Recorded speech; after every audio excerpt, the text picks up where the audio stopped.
오늘 묵상할 본문은 창세기 14장 1절에서 24절까지입니다.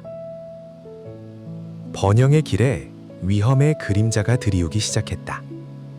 평온하게 살아가던 가나안 땅에 때 아닌 전쟁이 벌어진 것이다.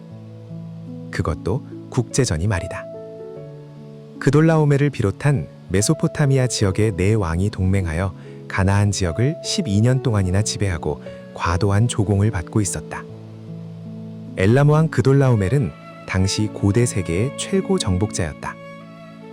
지금의 서부 파키스탄과 이란에 걸친 대제국을 건설한 강맹한 왕이었다. 가나안의 왕들이 힘에 겨운 조공을 무려 12년 동안이나 바친 것도 이 때문이다. 하지만 결국은 일이 터지고 말았다. 13년째에 가나안의 5 왕들이 반란을 일으킨 것이다. 가나안 왕들의 입장에서는 당연한 반발이었겠지만 그돌라오멜의 입장에서는 괘씸하기 짝이 없었을 것이다. 그래서 커다란 전쟁이 벌어지게 되었다. 메소포타미아의 동맹군들은 파죽지세로 가나안을 유린했다. 최종적으로 시딤 계곡에서 양측이 사활을 걸고 맞붙었는데 불행히도 가나안 5나라 연합군이 철저히 괴멸되고 말았다. 그돌라오멜 동맹군들은 소돔과 고모라를 초토화시켰다. 그리고 닥치는 대로 약탈했다. 당시 소돔에 살고 있던 아브람의 조카 롯도 이 전쟁을 피해갈 수 없었다. 그래서 재산도 약탈당하고 포로로 끌려가고 말았다. 여기서 하나 특이한 것이 있다. 12절을 보면 롯을 이야기하면서 그 앞에 토씨를 하나 붙이고 있다. 아브람의 조카. 왜 이렇게 붙였을까? 무언가를 강조하기 위함이 아니었나 싶다. 복의 근원인 아브람을 떠나지 말았어야 하는 그러한 자였다는 의미인 것으로 보인다.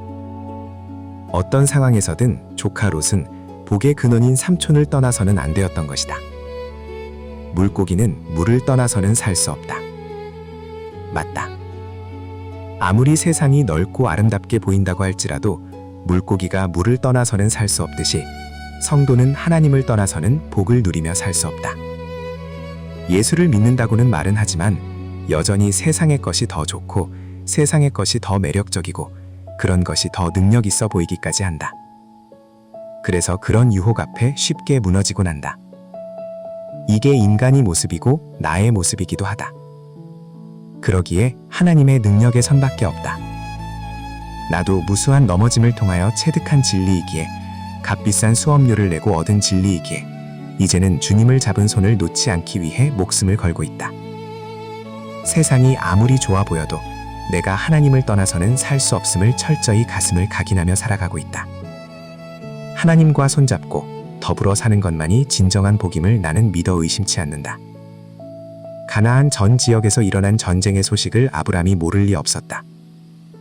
그래서 그도 만약을 대비해 사변과 동맹군들을 늘 대기시키고 상황을 예의주시하고 있었을 것이다. 아마도 자신이 살고 있는 곳으로는 그돌라오멜 연합군이 쳐들어오지 않아서 다행으로 여기고 있었을 것이다. 이런 와중에 조카 롯이 사로잡혀갔다는 청천벽력 같은 소식이 아브람에게 들려왔다. 보통 사람 같으면 이런 상황에서는 체념했을 것이다. 그돌라오멜 군대가 얼마나 강력한지 알기 때문이다. 사병에다 지역의 동맹군을 합해봐야 조족지혈에 불과하고 바위에 계란 던지기에 불과하기에 누구나 체념할 수밖에 없는 상황이었다. 하지만 아브람은 달랐다. 조카 롯을 끔찍히도 사랑했기에 그를 구하기 위해 목숨을 내걸었다. 조금의 머뭇거림도 없이 즉각 추격에 나선 것이다. 무엇이 아브람에게 이러한 엄청난 용기를 주었을까? 받은 바 은혜가 아닐까 생각한다. 가는 곳마다 단을 쌓았던 그 은혜가 그로 하여금 이런 믿음과 용기 그리고 담력을 가지게 한 것으로 보인다. 은혜라고 하는 것은 상상을 초월한다. 은혜는 계산도 초월한다. 은혜 받은 자는 나보다 남을 먼저 생각한다. 형제를 위하여 기꺼이 자기 목숨까지 버리는 자이고 심지어 원수를 위해서도 자신의 목숨을 아낌없이 버리는 자, 그러한 자가 바로 은혜 받은 자이다. 내가 날마다 하나님의 은혜를 구할 수밖에 없는 이유이기도 하다. 아브람이 은혜를 받지 않았더라면 이 전쟁의 무서운 시험을 능히 이길 수 없었을 것이고 주님 앞에서 조카 롯을 구하지도 못했을 것이며 하나님께 영광을 돌리는 기회도 없었을 것이다. 반까지 추격한 아브람은 밤중에 그들을 기습하여 대파하였다. 그리하여 잡혀갔던 사람들과 재산을 모두 되찾았다. 도무지 상상할 수 없는 대승을 거둔 것이다. 이 대목에서 하나 깨닫는 것이 있다. 용기와 무모함은 다르다는 사실을 말이다. 아브람은 무턱대고 전쟁터에 뛰어든 것이 아니었다.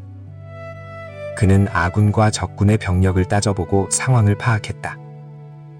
그래서 부족한 수를 동맹군들로 채워서 함께 전쟁에 임했다. 또한 가장 효과적이고 현실적인 전략을 선택했다. 정면 충돌이 아닌 기습이라는 방법은 병력의 열세를 극복하기 위한 지혜로운 판단이었다.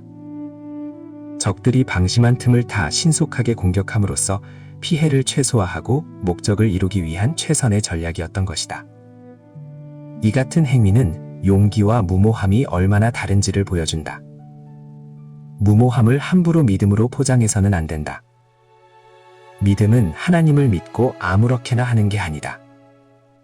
하나님을 신뢰하기에 오히려 더 신중하고 책임있게 행동하는 태도를 가진다. 노아 홍수 때에도 보면 하나님이 노아에게 식물을 저축할 것을 명하셨다. 이는 장기간의 홍수를 대비한 정상적 판단을 하라는 말씀이다. 70년 포로 생활을 마치고 돌아온 느헤비야가 예루살렘 성을 재건할 때 사마리아 사람 산발랏과 대적들이 방해를 하자 하나님께 기도만 하고 있은 것이 아니었다. 한편으로는 기도를 하면서도 또 한편으로는 파수꾼을 두어 주야로 방비하며 성벽을 재건했다. 이런 것이다. 참 믿음은 무조건적 감정대로 결단을 하고 무모한 행동을 하는 게 아니다. 하나님의 인도를 받으며 치밀하게 분석하고 준비하며 계획하는 과정을 거쳐나가는 것이다. 이러한 용기가 지금 내게 절실하게 필요한 시점이다. 하나님을 신뢰하고 기도하되 냉철한 판단과 지혜로 최선의 길을 찾으며 살아가야 하는 것이다. 하나님이 다 알아서 해주실 것이라고 생각하고 내 삶을 방치해 두는 것은 결코 온전한 믿음이 아닌 것이다. 지금 이 시점에서 최선의 방향과 길이 무엇인지 주님께 묻고 찾아야 하는 것이다. 말씀 묵상도 그 하나의 과정이 되어야 함을 깨닫는다. 그럴 때 아브람과 같은 믿음의 진전에 오늘도 나에게 있을 것이다.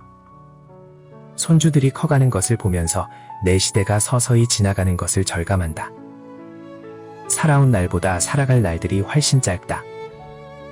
이렇게 남은 나의 후반전 인생길을 후회 없이 가기 위해서라도 아브람의 지혜와 용기가 내게도 필요한 시점이다.